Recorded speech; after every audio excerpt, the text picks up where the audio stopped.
وہ تو توفنا مال ابرار، قرآن کریم میں دعا سکھائی ہے، وہ دعا کیا ہے؟ توفنا مال ابرار، اے اللہ ہمیں نیکوں کے ساتھ وفات دے دے.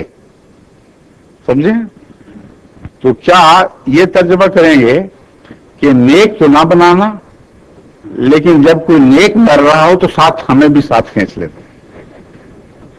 تمسخر ہے قرآن کریم کے اعلیٰ مضامین سے.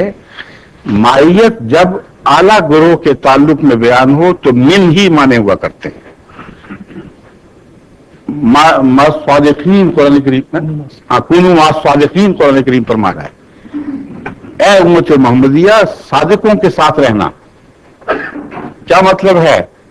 کہ سچ بے شک نہ بولنا، لیکن سچے لوگوں کے ساتھ بیٹھ جایا کرنا، یہ تمہارے لیے کافی ہے. تو ان تمام مقامات پر جہاں فضیلت کے گروہ سے تعلق باندھا جا رہا ہو وہاں ماں کا معنی من ہوا کرتا ہے.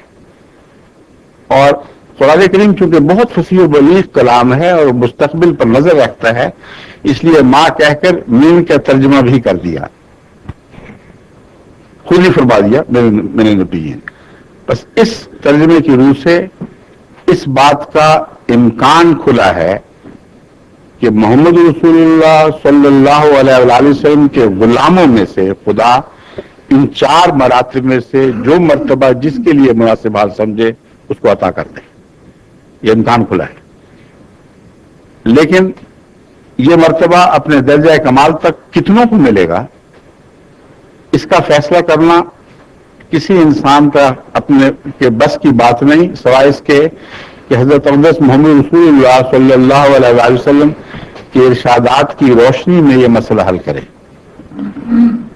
حضرت مسیح موعود علیہ السلام کا یہ موقف تھا کہ دیکھو امتی نبی کے متعلق تو قطعی قرآن کریم سے بھی روایتیں ملتی ہیں، آیتیں ملتی ہیں، اور حضرت صلی اللہ علیہ وسلم کی پیشگوئیاں بھی موجود ہیں. مگر جو بھی کہے کہ میں امتی نبی ہوں، اس کا فرض ہے کہ اپنی تائید میں قرآنی آیات بھی پیش کرے اور احادیث بھی پیش کرے. اور اپنی تائید میں آپ نے جو احادیث پیش کی وہ یہ ہیں. مثلا فرمایا کہ ایک طرف تو حضور اکرم صلی اللہ علیہ وسلم فرماتے ہیں کہ آنے والے مسیح کا ذکر کر کے کہ مسیح آئے گا، فرماتے ہیں لیسا نبی بینی و بینہ، لیسا بینی و بینہ نبی، میرے اور اس کے درمیان کوئی نبی واقعہ نہیں ہوگا. جس کا مطلب یہ ہے کہ جو لا نبی آبادی کی احادیث ہیں ان کی تشریح خود فرما دی، اور خاتم النبیین کی تشریح بھی خود فرما دی کہ نبی کا لقب پانے والا میرے اور مسیح کے دوران کوئی پیدا نہیں ہوگا. لیکن نبی اس سے مستثنا، عیسیٰ نبی یا مسیح موعود اس سے مستثنا ہے، وہ ضرور نبی کا لقب پائے گا.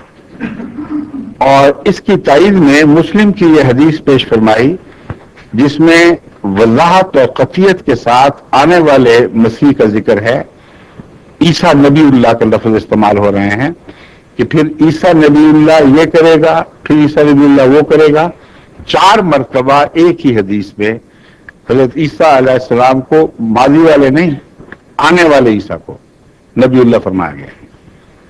بس حضرت مسیح موعود علیہ السلام نے اس سے یہ موقف اختیار کیا کہ جہاں تک میرا دعویٰ ہے، میرا دعویٰ اس حدیث اور آیات قرآنی کے منافی نہیں ہے.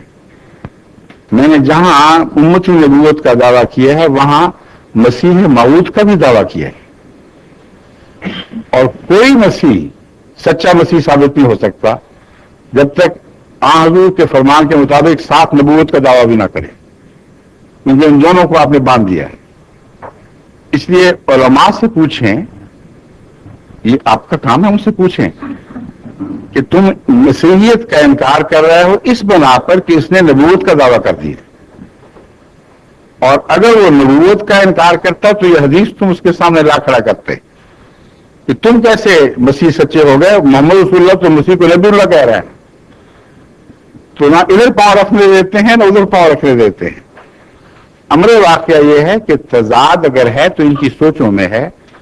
حضرت صلی اللہ علیہ وسلم کی پیشگوئیوں میں کوئی تضاد نہیں ہے.